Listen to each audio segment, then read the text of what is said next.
bonsoir, bienvenue au magazine économique sur la radio Métropole 100.1 et sur Télémétropole, la chaîne 52, donc chaque dimanche, 3h et 7h respectivement. Ça fait longtemps que tu as parlé de ce qui passait dans le département du Sud. Tu es presque après 3 mois et demi à demander comment ça va évoluer. Finalement, semaine ça, eh bien, partenaire technique et financier pays d'Haïti au Cap Delio, particulièrement les Nations Unies, eh bien, mettez sous table là, ça nous dit évaluation, tout dommage, également besoin de gagner et perte. Et nous avons besoin de donner ça pour nous connaître comment nous pourrons avancer en quelque sorte. Et pour analyser le document ça, qui fait que sortir tout chaud, sortir là, pour nous capables bien comprendre ce qui a passé, pour nous approprier notre pays d'Haïti. Monsieur Bruno Lemarquis, qui est secrétaire humanitaire des Nations Unies, représentant également du côté des Nations Unies, et monsieur c'est représentant adjoint, secrétaire général là, dans le pays d'Haïti. Bruno Lemarquis, nous habitués à voir, nous tous la gueule en créole. Comment y est? Muy bien, bonjour Kessler. Merci pour l'invitation. Moi et tout auditeur Télémétropole, bonjour. Et encore une fois, c'est un plaisir d'être là. John Dedoulan adapte un document ça avec un pile d'intérêt parce qu'il faut nous connaître non seulement le bilan humanitaire là, mais il faut nous reconstruire la zone. Chiffres tombés, nous avons presque 2250 personnes qui mourent, nous avons un pile qui blessé également, qui perdu vie, qui peut-être handicapé, plus que 12 700 qui sont dans cette situation ça, et nous retrouvons plus de 300 personnes qui disparaissent que nous ne pas joindre. Donc, document ça que nous n'avons pas tenu, on fait d'abord, avant de parler de chiffres, c'est quoi ce document? Pour qui ça nous fait pour le pays d'Haïti? Qui ça est capable utile pour nous-mêmes dans la reconstruction, dans le relèvement? D'accord, merci Kessner pour la question. Donc peut-être m'a tourné le 14 août, avant d'arriver sur le document ça, le 14 août. Donc, Jean t'a dit, c'est un séisme qui était très très dévastateur dans une zone qui était déjà frappée en 2016 par cyclone Mathieu. Donc, beaucoup de vulnérabilité qui était là déjà, beaucoup de fragilité. Et juste après 14 août, il y a un cyclone Grace. Donc, c'est une zone qui frappait en pile. Dans tout désastre, tant qu'au tremblement de terre 14 août, il y a plusieurs phases dans la réponse et la reconstruction. Et en gros, il y a 4 phases. Première phase immédiate, première semaine, c'est phase de secours d'urgence. Et nous avons en pile appui le rôle essentiel que Protection Civile a joué, en pile appui international qui est arrivé, y compris appui militaire, etc., etc. Donc ça, c'est en anglais, nous dit Search and Rescue. Ça, c'est pour éviter qu'il y ait un pile de monde qui mourit, etc., etc. Deuxième phase qui commençait le même jour, en même temps, c'est l'aide humanitaire d'urgence. L'aide humanitaire d'urgence, c'est un pile, quelques chiffres si vous intéressez, si vous êtes intéressé. Il y a un pile de travail qui était fait, c'est en phase qui continuait, et ça vise vraiment les gens qui sont plus vulnérables, qui sont dans plus mauvaises conditions. Après, nous entraînons, mais toute phase ça y est superposée, humanitaire et phase que m'a parlé sur l'Igounia, c'est phase de relèvement immédiat. Relèvement immédiat, il a commencé à faire reconstruction rapide. Et nous avons quelques exemples, et après ça, nous commençons à planifier phase de reconstruction, et c'est là que l'évaluation que nous avons discutée vient. Le gouvernement haïtien a été très très rapide à prendre des mesures et des décisions. Il y a un fort leadership dès le début. Je donne 2 exemples. Dès le 23 août, le gouvernement a décidé l'étape d'évaluation des besoins. Ça n'aurait les PDNA. Le 23 août, décision ça a été prise. Et puis, le 25 août, nous avons fait le lancement conjointement avec le Premier ministre Ariel Henry de ça nous les appel éclair humanitaire pour nous demander communauté internationale là pour répondre aux besoins les plus urgents. Donc il y a un pile de mesures très rapides qui étaient prises par le gouvernement. Avant peut-être nous entrer dans question PDNA, peut-être de ma part quelques chiffres ou bien quelques réflexions sur la phase humanitaire. D'abord la spécificité de ce tremblement de terre. D'abord, il a été extrêmement violent, 7,2 sur l'échelle de Richter. Ensuite, il y a 1000 secousses. C'est absolument considérable. Et puis, il y a 1000 glissements de terrain qui étaient faits. Donc, en pile, paysans perdent du Théayo. Ici, au Pic Macaya, par exemple, peut-être un tiers de les blancs, les tournés blancs. C'est un tremblement de terre qui frappait principalement en zone rurale, dans communes comme Chantal, Torbec, Corail, Pestel, Campérin, Maniche, l'Asile, donc très, très rural. L'habitat rural a été 5 à 7 fois plus touché que l'habitat urbain en termes de nombre d'habitations. Mais par contre, plus gros dégâts que fait, ce n'est pas dans la zone rurale qui est plus touchée, c'est dans la zone urbaine, peut-être caillot en béton. Donc, plus fort, on a un monde qui était décédé, qui était blessé, qui était disparu, c'était dans la zone urbaine. Chiffio, nous connaissons, par exemple, il y a 1200 écoles qui étaient affectées, soit détruites, soit endommagées. Hôpitaux et centres de santé, il y a à peu près 100 structures qui étaient soit détruites, soit endommagées, donc c'est vraiment considérable. Au niveau de l'aide humanitaire, il y a un pile qui était fait, premièrement, il y a un pile défi pour l'aide humanitaire, il y a un défi sécuritaire, y compris au niveau de Martissan, pour nous qui avons accès zone dans la péninsule sud, donc accès humanitaire, difficultés sécuritaires, problèmes de financement, malgré appels financiers que nous avons fait auprès des bailleurs de fonds, c'est seulement à peu près 50% que nous avons joints, que réponse là est joint. Mais malgré ça, il y a un pile de travail qui était fait, il y a à peu près 450 000 mounes qui étaient recevoir aide, sous une forme ou une autre, 450 000 mounes, surtout en termes d'aide alimentaire ou bien cash, appui en cash. Il y a par exemple, il y a quelques chiffres là, il y a 31 000 mounes qui étaient qu'à joindre consultation médicale dans ça, nous les EMT. EMT, c'est Emergency Medical Team, c'est équipe médicale d'urgence qui est sur l'autre bord. 11 hôpitaux de campagne, en gros, qui étaient installés dans la péninsule sud et qui baillent 31 000 consultations. Il y a 200 000 plats chauds qui étaient distribués, par exemple. Et puis en termes de logistique, c'est une opération qui était très compliquée à cause de problèmes d'accès. Mais il y a 45 gros convois humanitaires routiers qui étaient faits en coordination avec les GPC, Direction Générale de Protection Civile là, avec le Programme Alimentaire Mondial, et puis des convois conjoints, par exemple, Programme Alimentaire Mondial avec l'UNICEF, avec OIM, avec l'appui de la Police Nationale. Donc, en pile des fêtes pendant la phase humanitaire. Alors, Bruno Lemoine, qui ça me donne mais que nous analyser là, puisque ce n'est pas de réponse, non, on a pile données sur eux-mêmes. Et on retire, tu es capable de dire, tu frappes que nous prenons dans le cyclone, on prend 3 gros événements que tu es capable de prendre dans les 10 dernières années. Si nous prenons 2010, c'est un pays qui a été fait pour lui, ça c'était un plus gros choc que le pays a pris dans l'histoire. Si nous prenons 2016, le pays qui a fait encore ça, c'est m'a parlé de cyclone Mathieu qui a frappé plusieurs espaces dans le pays. Et nous sommes en 2021, son laboratoire de désastres naturels. Mais on va évaluer pour ça. On connaît tout. Est-ce que leçon apprise, comment pour nous apprendre? Bon, Haïti est un cas d'étude au niveau mondial dans cas ça, c'est un pays qui a une plus grande insécurité. Est-ce que nous ne apprendre à ça, nous mettons dans l'université, nous mettons dans l'école, que c'est des cas d'étude, comment pour nous réagir le plus rapidement, et nous-mêmes au niveau des Nations Unies, il y a des gens qui disent, on a regardé dans le livre Haïti, et bien nous sommes capables d'offrir d'autres pays choc ça que capable de prendre en quelque sorte. Et faut-il nous sommes capables de faire une analyse sur point ça comme celui pour là. Donc, il y a un pile de leçon qui est apprise pour tout le monde, surtout 2010. Surtout 2010, nous avons parlé un pile sur yo dans différents forums, etc. Nations Unies nous avons organisé récemment une série de webinaires avec experts haïtiens, experts étrangers qui étaient qu'à parler sous ça. Webinaire, ça y est, en pile de leçons qui étaient partagées avec participants yo. De ma part, ça moi qui est important pour l'organisation tant que Nations Unies, mais aussi tant que ONG. Et vous connaissez, là, il y a un désastre, il y a un pile de nouveaux acteurs qui arrivent.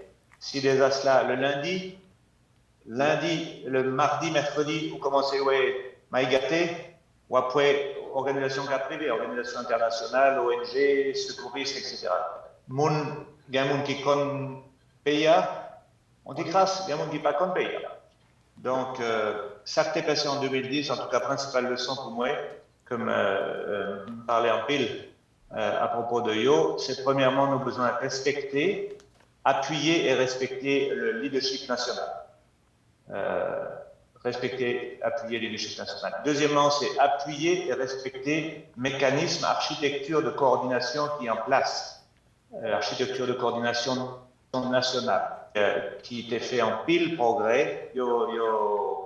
Si vous avez performance par yo, chaque fois, il y aura une petite fort. Et pour tremblement de terre 14 août, nous avons fait un travail remarquable. Donc, c'est important pour nous appuyer yo et pour nous supporter yo et pour nous respecter. Donc, le plus important, c'est respecter l'arrangement ça yo au niveau national, au niveau départemental. Ça nous aurait les COUD, Centre d'opération d'urgence départemental, au niveau communal. Il y aurait les COUC, Centre d'opération d'urgence au niveau communal. Donc, ça, c'est en deuxième leçon. Il y a un pile acteur, ou bien parce qu'il n'y a pas connu, ou bien parce qu'il n'y a pas aimé, ou bien parce qu'il n'y a pas intéressé à ça, il n'y a pas voulu entrer dans l'architecture de coordination ça, et il y a un pile désordre à cause de ça. Troisième leçon, c'est nous besoin de travailler à travers, avec les institutions et les organisations nationales, que ce soit les institutions nationales de l'État, que ce soit les organisations de la société civile, que ce soit les organisations de base, que ce soit le secteur privé, très important d'appuyer le secteur privé national, mais aussi les contracteurs locaux et les boss locaux. Donc tout ce qui est national doit être appuyé. Et enfin peut-être, il faut vraiment bâtir s'appuyer sur l'expertise, sur les connaissances haïtiennes plutôt. Et bien sûr, il faut apprendre les meilleures pratiques qui viennent d'autres pays ou d'autres situations, mais c'est vraiment important de contextualiser la réponse, c'est qu'on s'aimerait contextualiser la réponse avec toute la connaissance accumulée en Haïti.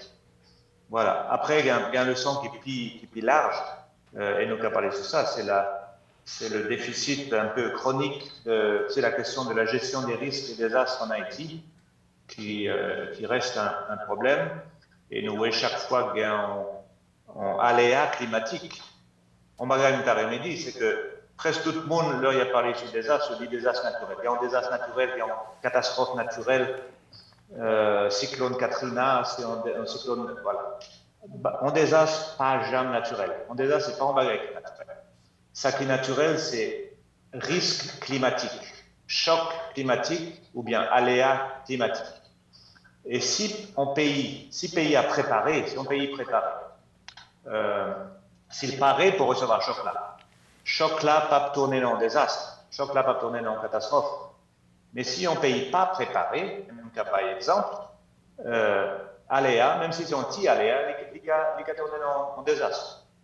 Haïti, il y a un voisin, pays voisin, qui a différents niveaux de préparation. Et nous, il y a un pays qui est frappé par même aléa climatique. Dans le pays A, il y a en pile dégâts.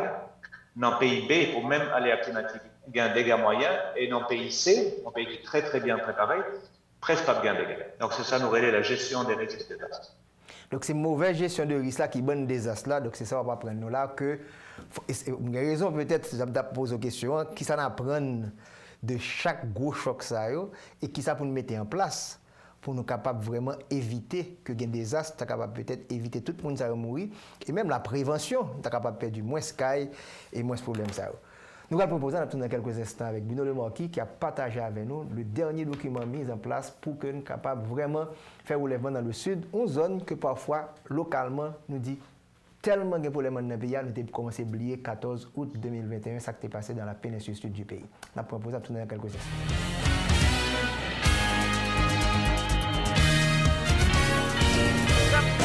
Mettez pour mettre, bipiti 50 000 gouttes. À bon petit temps, vous bénéficiez 7% obligé. Allez, oh, Carole, sans régler comme ça même, pas voir du tout. Ah, activité fait pas de temps.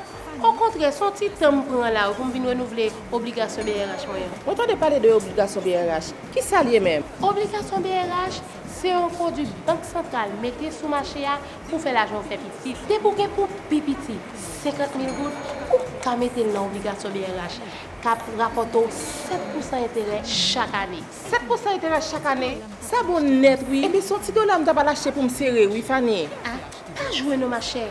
Qui a fait acheter de la série ça? S'il descend ou bon, s'il monte, PRH a mis un petit déplice sous 7% là. Qui donc, pas de perdu nos ma chère. D'ailleurs, c'est renouvelé, renouveler l'obligation BRH là pour 3 mois. Et puis, qui côté exactement m'a besoin de produit ça? Ou besoin dans toute banque yo, ak toute coopérative qui dans fédération yo, ak dans l'autre institution financière yo. Eh bien, avec obligation BRH, tout j'aime gagner. Ou fin parler Carole, malé.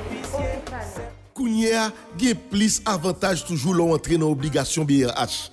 Si vous faites le fait 3 mois, BRH a boss 7% intérêt. Si c'est 6 mois, intérêt à 7,25%. Et puis, si quoi vous faites une année dans obligation BRH, vous avez 7,50% intérêt sous maman l'argent. Mettez pour mettez. Vous avez 1000 raisons pour investir. Vos enfants, votre retraite, pour les imprévus, pour gagner plus d'argent. Mais pour bien investir, il vous faut les bons produits et la bonne équipe. En Haïti, une seule référence, Profin. Commencez à investir à partir de 1 000 $ ou l'équivalent en gourde. Ouvrez votre compte de placement Profin aujourd'hui même. Contactez-nous placement@groupeprofin.com 28 11 91 91 ou 28 11 92 92.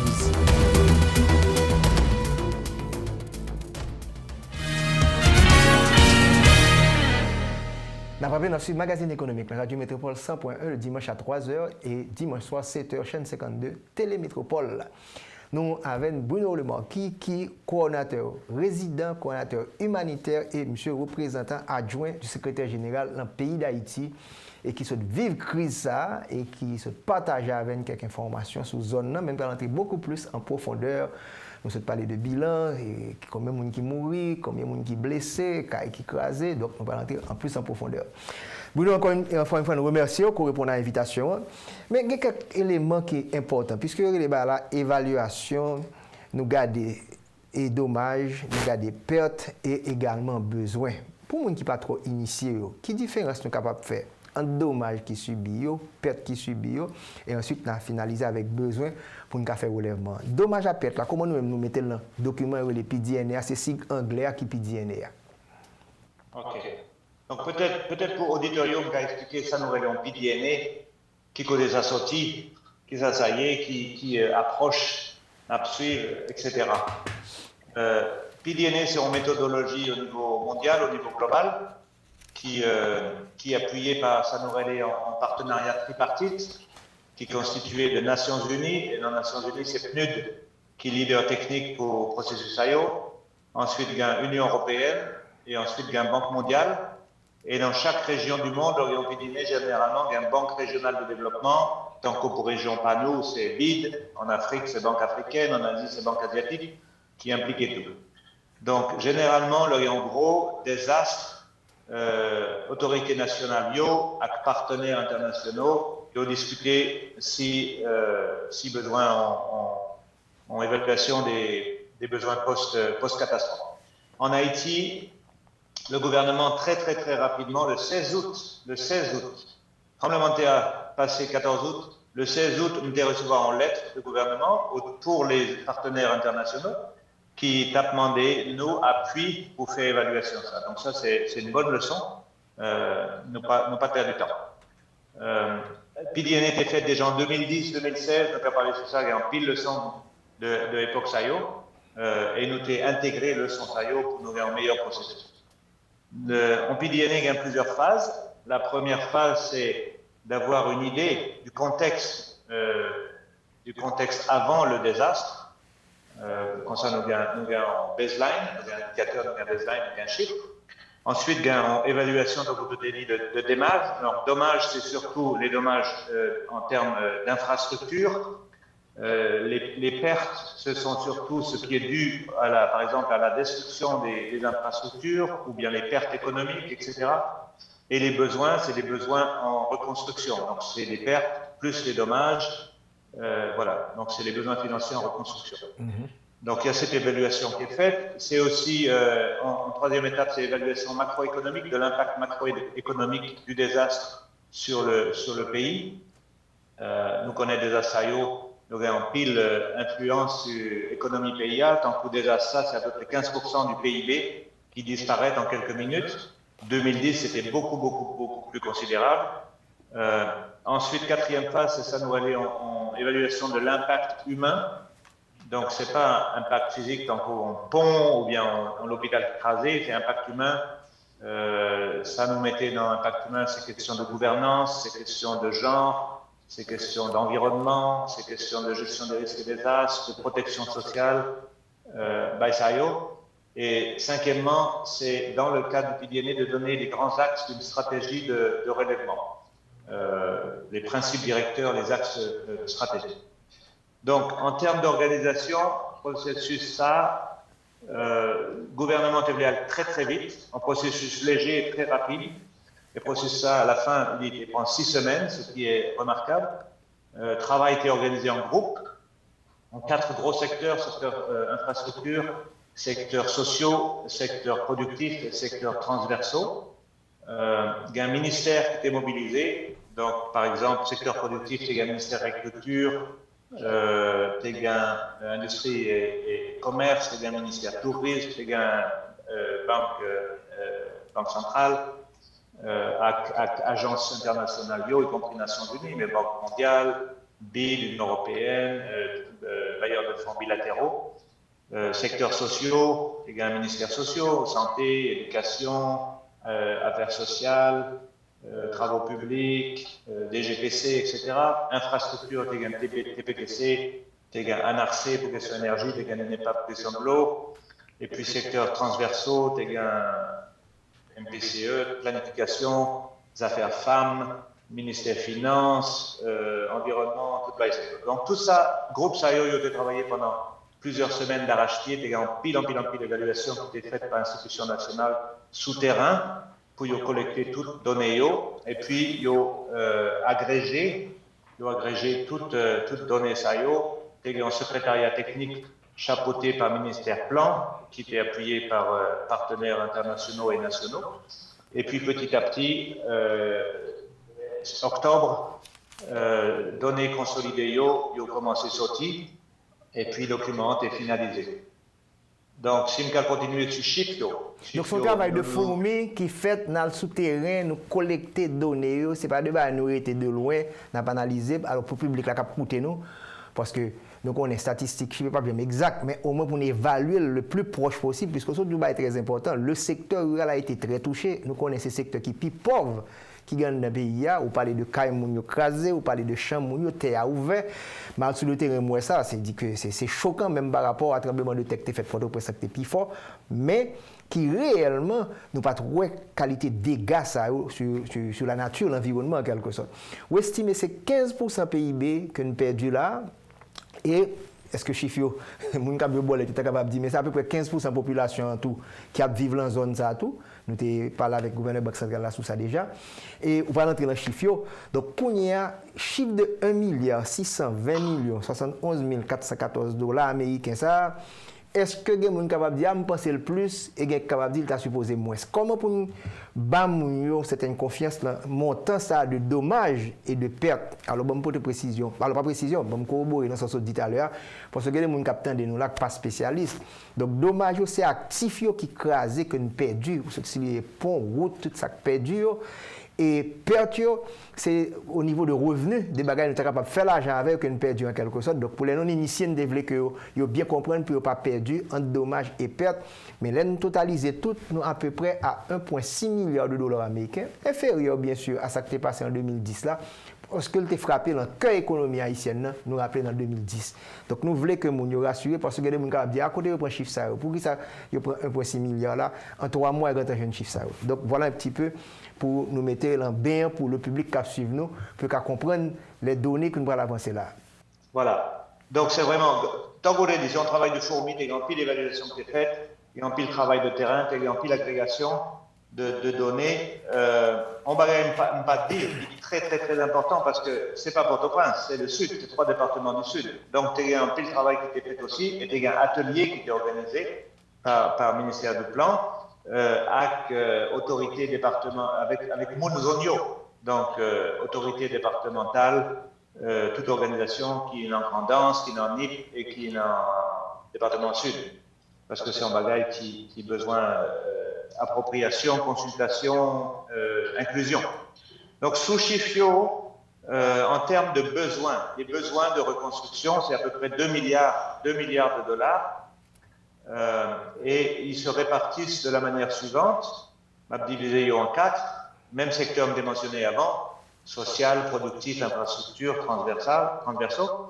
Donc, secteurs sociaux, ils représentaient 76% de besoins totaux, 76%. Donc, 3/4 de COB qui est nécessaire pour faire reconstruction, c'est dans les secteurs sociaux, mais avec une précision importante, dans le secteur ça, nous mettons logement privé. Donc, toute caille, spécialement secteur rural. Mais Bruno, nous avons questionné ça comme économiste. Pour qui ça nous prend logement, nous mettons dans le secteur social et pas dans le secteur économique? Parce que son actifs liés, son bien, son patrimoine, nous sommes capables de faire et tourner l'argent. Est-ce que mettez dans le secteur social, bon, c'est pas vous-même qui déterminez ça, est-ce que pas biaiser un petit peu analyse là? Un économiste qui parle. Bon. Oui, moi-même, je ne suis pas un économiste, moi, mais c'est un agronome. Donc, pas de réponse, mais c'est mes questions. Donc, secteurs sociaux, y compris le logement, c'est 75% de tout besoin total là. Jean Tédia, besoins totaux de reconstruction 2 milliards de dollars, besoins qui pour le logement seulement, c'est 1 milliard de dollars. 50% des besoins de reconstruction sont pour le logement. Parce que tant que vous nous connaissez, il y a plus que, alors il y a plusieurs chiffres, mais à peu près, disons, il y a 120 000 cailles qui soient crasées net ou bien qui endommagées. Donc, plus gros secteur, c'est le logement. Deuxième plus gros secteur qui est toujours tombé dans le secteur social, c'est éducation, avec 400 millions de dollars. Donc, 1 milliard de dollars pour rebâtir Caillot, réaménager Caillot et 400 millions de dollars pour éducation, y compris reconstruction, réhabilitation d'écoles crasées. Deuxième secteur, c'est le secteur productif, c'est 10% du total des besoins, avec le commerce et l'industrie qui est premier bénéficiaire de ça, premier secteur qui est touché, donc 10%, donc on est déjà à 86%. Secteur infrastructure, c'est 9% des besoins, dont le transport, bien sûr, route, pont, qui est premier bénéficiaire de ça, premier secteur impacté. Et ensuite, secteurs transversaux, côté de gouvernance, appui aux autorités locales, questions environnement, etc., 5%. Premier secteur dans 5% SAIO, c'est environnement, restauration de l'environnement. Donc, total, ça, c'est 2 milliards de dollars, avec, encore une fois, parce que c'est chiffre ça très, très, très important, c'est 1 milliard de dollars pour CAI Munio et 400 millions de dollars pour éducation. Voilà. Si le cas continuait sous logique, ça a béni après Pidiéné, parce qu'en Pidiéné, seul, il n'est pas servi en pile objectif. Après Pidiéné, il y a l'autre phase qui en cadre de relèvement, en cadre de reconstruction. Donc, processus ça en cours actuellement. Il y a en pile l'institution, même institution, il y a tout ministériel, sous coordination du ministère de la Planification, partenaires internationaux, agences nationales unies, toutes amies. Processus ça, il y a travail sur le plan de reconstruction. Et objectif plan ça, c'est vraiment de prioriser les interventions, prioriser les secteurs, prioriser les financements disponibles ou qui pourraient, additionnels, pourraient être disponibles. C'est en phase pendant laquelle on a discuté d'arrangement de coordination pour processus de reconstruction. Il y a une expérience en Haïti sur mécanisme qui était mis en place, par exemple en 2010, et il y a une commission de reconstruction spécialisée pour ça. Donc, il y a plusieurs options. Donc, l'autorité a regardé sur différentes options. Après, c'est en phase pendant laquelle on a regardé question d'architecture, mécanisme de financement. Et puis aussi, par exemple, ça nous aurait les suivis et évaluations pour qu'il y ait un suivi de toute intervention de reconstruction. Et puis dans l'autre dimension aussi qui est essentielle, absolument essentielle dans tout processus de reconstruction, c'est la question de la transparence, accès à l'information. On sait tout le monde, y compris tout citoyen PIA, qu'à connaît combien de COP qui étaient entrés, côté COP ça a été mis en œuvre, etc. C'est très important pour la rendition de comptes. Donc c'est important d'avoir un système dans lequel les gens ont confiance.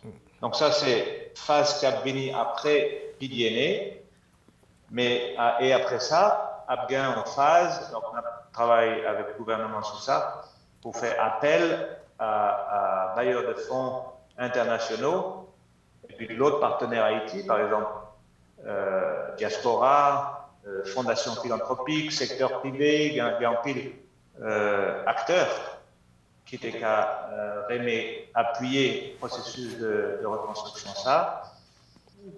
Abgain, au moment, tout acteur sérieux a réuni. Abgain, bon, ça va être en cours de préparation, mais Abgain en réunion de haut niveau. Genre, ça a été fait par exemple en 2010. Côté plan ça, PDNA ça, plan de reconstruction ça à présenter, Chifio à présenter, et puis partenariat, il a indiqué dans quels moyens il a mis, dans quelle mesure il a appuyé reconstruction sud-pays. En fait, vous mettez pour nous un pile chiffre, vous expliquez les différents secteurs, que le secteur social, que le secteur productif, les secteurs transversaux, infrastructure. Et là encore, point ça, qui est le local pour nous, pour nous une certaine flexibilité. Merci pour le document que nous avons fait. Mais encore une fois, nous pouvons remarquer dans le secteur social, le fait que nous mettons logement qui prend plus gros parti dans le gâteau, $1 milliard américains. Donc, si vous parlez de diaspora, là, et nous connaissons Banque centrale, il y a tout un ensemble de projets. D'ailleurs, dans le studio, le gouverneur Banque centrale a parlé d'un ensemble de mesures pour aider les secteurs sociaux. Pardon, le secteur logement. Donc, la mettre secteur logement là, économique, là, il est capable de diminuer la pression sur le secteur social, là, santé avec éducation, $400 millions américains pour l'éducation, plus de 30 millions pour la santé. Donc, nous avons concentré beaucoup plus à chercher fonds des bailleurs sous ça. Mais le logement, nous sommes capables de faire tout nos business, côté que des fonds down permettent, et ensuite, la Banque centrale était toute garantie avec la Banque commerciale pour être capable d'avancer sur ça. Mais c'est son réflexion locale pour nous capable vraiment bien définir pour le logement, tout non, bien économique. Lors l'on caille, c'est pas comme si on pas faire tourner un business pour nous-mêmes, on pas obligé d'être dans Canada pour finir faire jusqu'à ce qu'on mourit, on capable de vendre Canada. Donc c'est un gros marché que lié dans un pays beaucoup plus avancé. Il faut commencer à adapter dans ça. Nous allons prendre un petit pause dans quelques instants. C'est Bruno Le Marquis qui a donné pile d'informations, un document avec un pile intérêt pour nous faire débat au niveau local et comment pour nous faire relancement au niveau de zone et apprendre à gérer les risques pour éliminer, minimiser ça les désastres. Jean-Bruno Le Marquis s'est expliqué. Nous allons proposer dans quelques instants pour la troisième et la dernière partie de l'émission.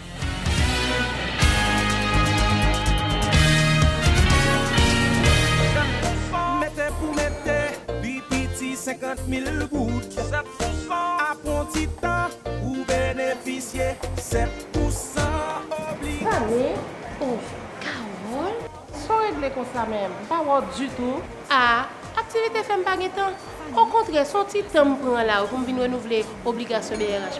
On entend parler de l'obligation BRH. Qui ça lié même? Obligation BRH, c'est un produit banque centrale mettez sous marché pour faire l'argent fait petit. Débouquer pour pipiti, 50 000 gouttes, ou qu'à mettre dans l'obligation BRH, qui rapporte 7% d'intérêt chaque année. 7% d'intérêt chaque année? Ça bon net, oui. Et bien, son petit dollar, je vais l'acheter pour me serrer, oui, Fanny. Ah, t'as joué nos machins. Qui a fait acheter de la série ça? S'il descend ou bon, s'il monte, BRH a mis un petit plus sous 7% là. Qui donc, pas de perdu nos machins. D'ailleurs, c'est renouvelé l'obligation BRH là pour 3 mois. Et puis, qui côté exactement m'a besoin de produire ça? Vous avez besoin dans toute banque, à toute coopérative, qui dans la fédération, et dans l'autre institution financière. Eh bien, avec l'obligation BRH, tout j'aime gagner. Ou fin parler, Carole, malé. Kounia, il y a plus avantage toujours l'entrée dans l'obligation BRH. Si vous faites le fait 3 mois, BRH a 7% intérêt. Si c'est 6 mois, intérêt à 7,25%. Et puis, si vous faites une année dans l'obligation BRH, vous avez 7,50% intérêt sous maman l'argent. Mettez pour mettez. Vous avez 1000 raisons pour investir. Vos enfants, votre retraite, pour les imprévus, pour gagner plus d'argent. Mais pour bien investir, il vous faut les bons produits et la bonne équipe. En Haïti, une seule référence, Profin. Commencez à investir à partir de 1000 $ ou l'équivalent en gourde. Ouvrez votre compte de placement Profin aujourd'hui même. Contactez-nous placement@groupeprofin.com 28 11 91 91 ou 28 11 92 92.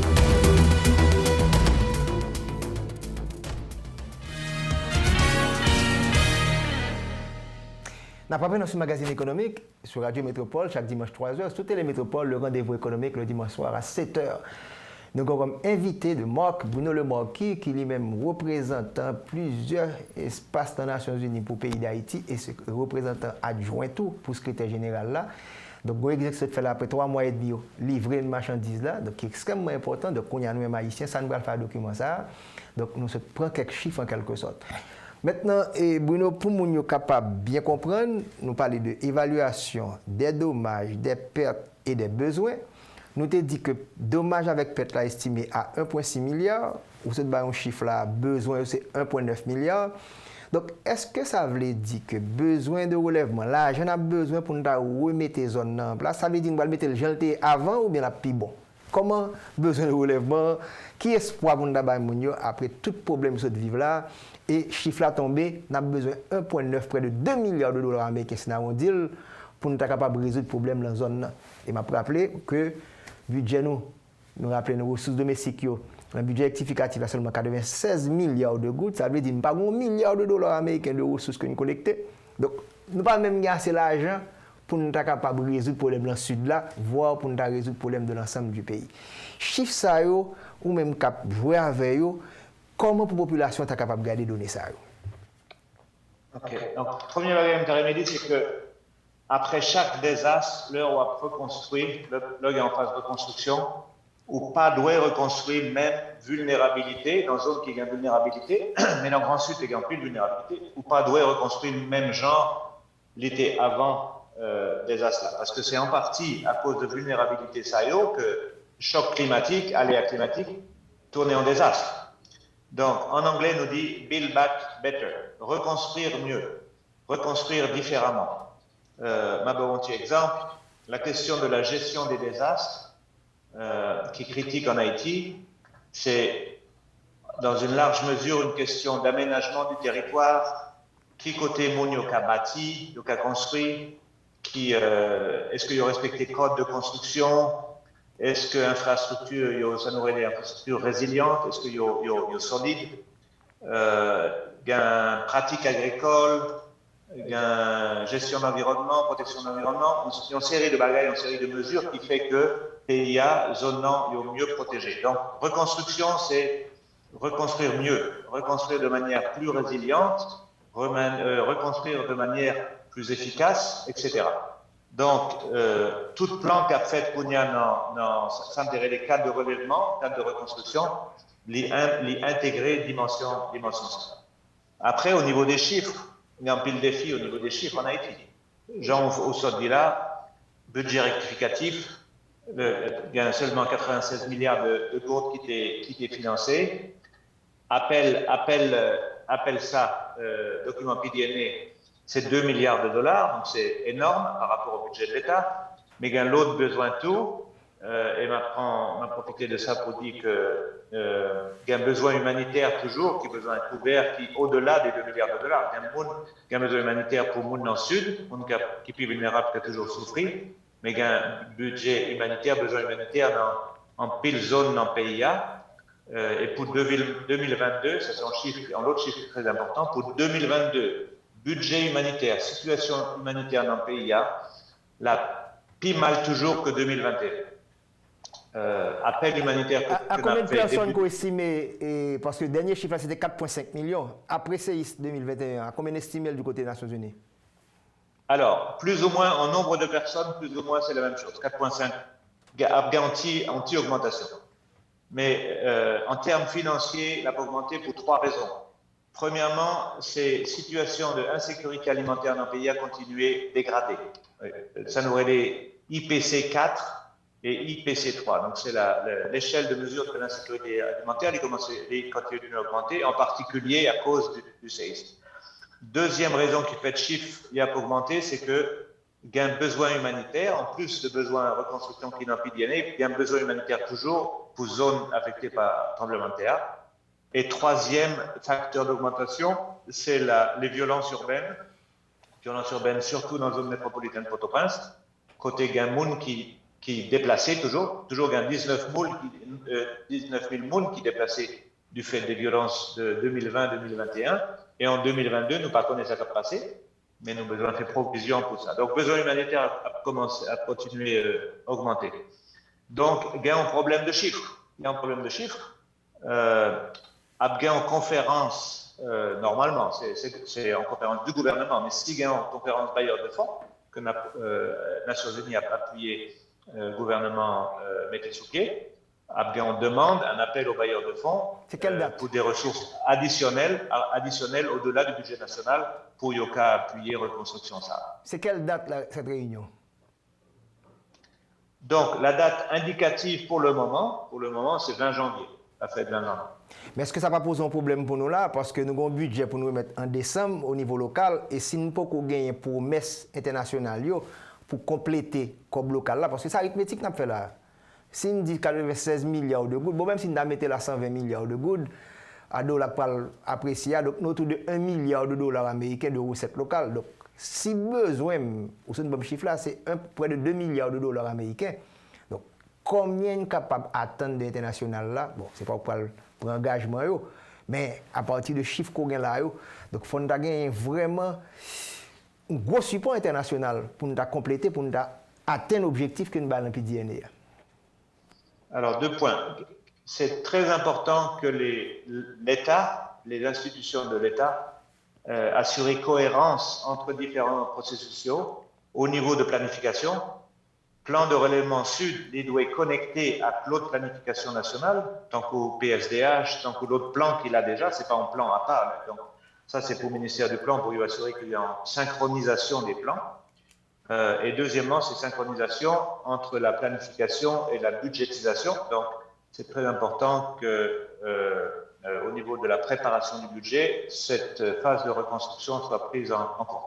Donc, c'est au niveau de la oui. Document ça que plan poté là, c'est vision qui dit mais quantité comme là ou lèvement qu'on va le faire qu'on y a fonal poté le ministère des Finances qui lui-même c'est lui qui gagne l'argent qu'a rentré pour le faire allocation, c'est ça vous le dit là. C'est ça, il faut connecter, il faut au moins que le budget 2022 reflète cette planification, ce processus de reconstruction. Idéalement, alloue certaines ressources nationales pour donner l'exemple, pour montrer que le budget national va contribuer, mais aussi pour donner un signal aux autres partenaires internationaux.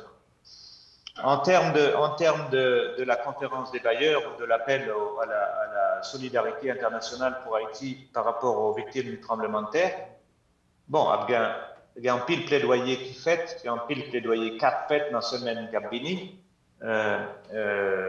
Il y a un partenaire international qui a aidé à plaidoyer ça. Il y a ressources internationales, notamment à travers les institutions financières internationales qui déjà allouées à Haïti. Il y a un bailleur de fonds qui a fait reprogrammation de fonds qui est déjà alloué. Mais également, il y a un espoir qu'il y a ressources additionnelles, ressources fraîches de partenaires traditionnels d'Haïti, mais aussi de partenaires qui sont moins traditionnels en Haïti.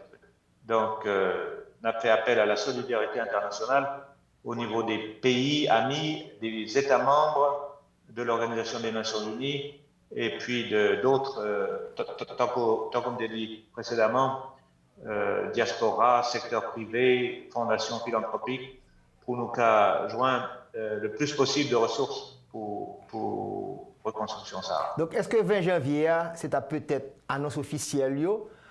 Est-ce qu'on est en mesure de dire nous une idée à peu près des engagements qu'on prend là du côté des bailleurs, des acteurs qui veulent des pays d'Haïti, des amis pays d'Haïti, pour le mois de décembre, nous sommes capables d'avoir une idée de combien d'argent nous sommes capables de joindre avant l'annonce officielle en janvier? Pas parler sur ça. Oui, on va pas prendre engagement pour eux. Il y a quelques indications, même pas un chiffre détaillé pour nous. Seul bagage qu'a dit, c'est une période extrêmement difficile au niveau mondial.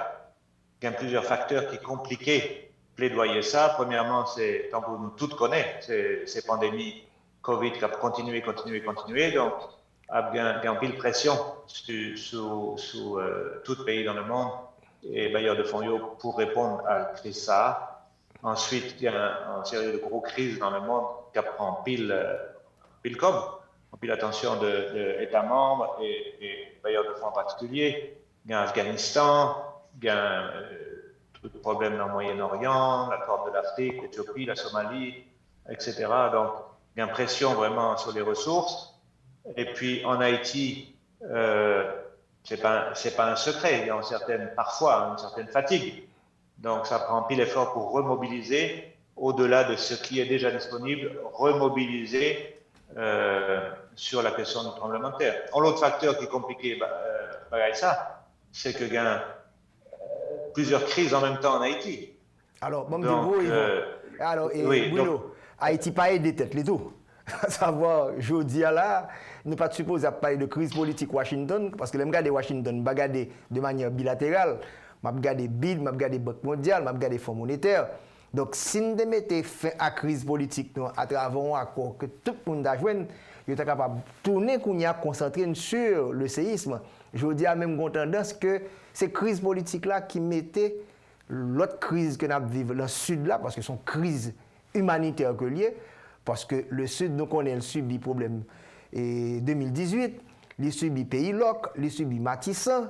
Ensuite, pour la prendre ça, le terme n'est pas approprié, cerise sur le gâteau, mais c'est exactement ces derniers bagages que mon grand studio a besoin là, avec affaire séiste là, après tout ça que la zone métropolitaine a fait avec cette crise politique. Donc, bref, moi, dis le pour Haïti, pas retirer crise politique là pour te mettre focus sur ce problème humanitaire et 15% produit intérieur brut.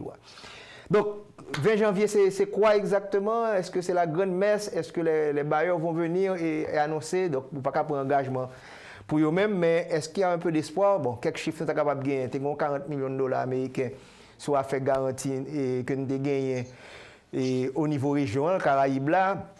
Nous avons un cop que le Fonds monétaire met à disposition nous. Donc, c'est un petit peu dans ça, nous allons grappiller pour nous être capable de faire budget ça. Donc, on a besoin de ressources internationales là, parce que les chiffres sont là, les 2 milliards de dollars américains, ils ne pas en Haïti pour nous capable de remettre le sud là, au niveau de relèvement, la terre pour nous relever, donc nous ne pouvons pas faire le local simplement. Quel espoir? Voilà, donc au niveau des chiffres, premièrement pour dire que dans la phase humanitaire qui commençait à partir du 14 août, il y a en pile générosité internationale, nationale bien sûr, en pile solidarité haïtienne, mais également bailleurs de fonds internationaux. Ils ont contribué à hauteur, pour l'instant, d'après chiffres que nous gagnons, à peu près 50% d'appels éclairs, appels humanitaires que nous avons lancés fin août. Donc, appel ça, c'était 187 millions de dollars, il y a à peu près plus ou moins 50% financés avec États-Unis comme premier bailleur. Ensuite, il y a un fonds central, ça nous les fonds central d'urgence des Nations Unies.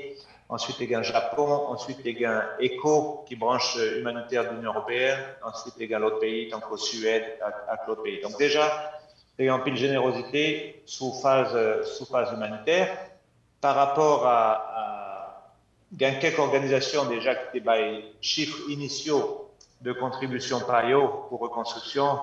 Une grande banque mondiale qui fait quelques petites annonces, y compris semaine ça pendant présentation du PDNA par le Premier ministre. Donc, l'institution financière, il y a annoncé combien de COP il y a mis, soit reprogrammation, soit ressources pour Haïti. C'est assez conséquent, c'est un très bon début. Vous croyez que ça va encourager l'autre bailleur de fonds pour y engager ressources par autour. Mais Jean Decondi, c'est en pile plaidoyer qui doit être fait entre maintenant et le mois de janvier.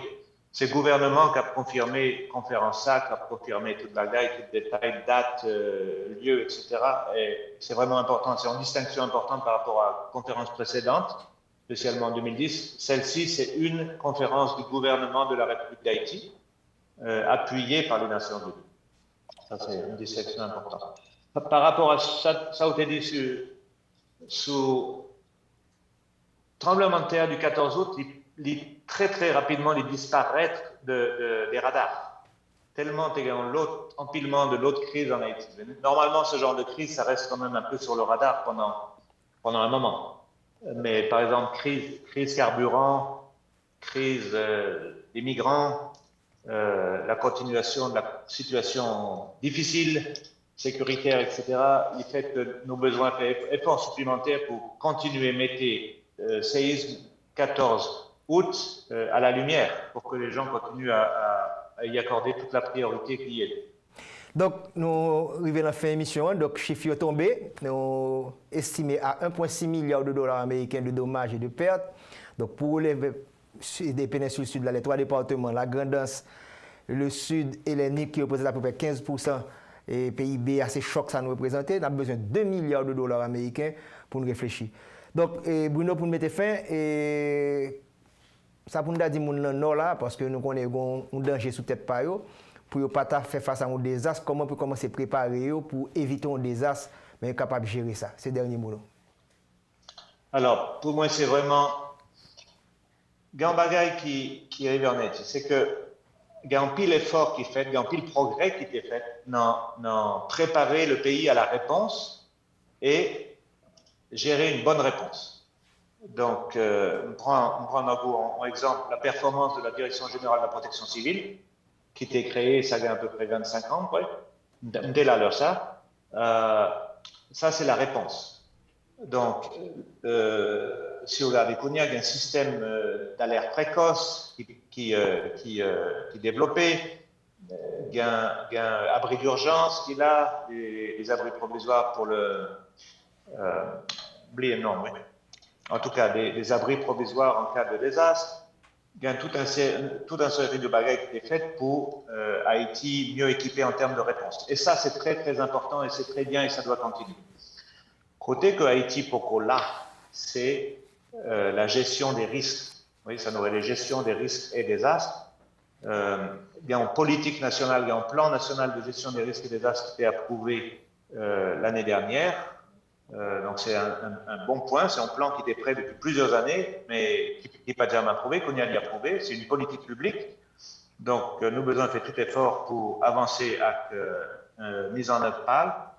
Mais c'est important que la gestion des risques et des désastres, pour moi, devienne une priorité, une véritable priorité nationale, pour que Haïti, chaque fois qu'il y a un désastre, ne perde pas 10, 20, 30, 50, 100% de son PIB à chaque fois. Donc, ce que ça veut dire, c'est qu'au niveau de toutes les politiques publiques, au niveau de toutes les actions de l'État et des partenaires non étatiques, on priorise la gestion du risque. C'est-à-dire, on respecte la loi. Oui. Si vous pas de construire en ravi, nous pas de construire en ravi. Mais ça doit, nous doit respecter ça. Donc, le respect de la loi, c'est la première priorité. Il y a toute question aménagement du territoire, il y a toute question les codes de construction, il y a toute question investissement public. Il y a toute question d'éducation timoun. Donc, c'est vraiment un programme très, très, très vaste qui doit intégrer énormément de sphères de la vie publique et également de la vie privée au niveau des individus. Si Haïti n'a pas fait ça, Haïti a continué à souffrir chaque fois qu'il y a un cyclone, chaque fois qu'il y a une tempête, chaque fois qu'il y a un séisme, il y a un pile de dégâts. Donc, il y a un voisin d'Haïti dans la Caraïbe qui est très avancé en termes d'avoir rendu leur pays beaucoup plus résistant, beaucoup plus résilient. Et ça devrait vraiment devenir pour moi une priorité en Haïti. Tout à fait. Merci beaucoup Bruno Lemarquis, coordonnateur résident, coordonnateur humanitaire, représentant adjoint secrétaire général des Nations Unies, qui a décidé de partager toute information qui sortit dans le document post-séisme, à savoir 14 août 2021. Ciao, à la semaine prochaine.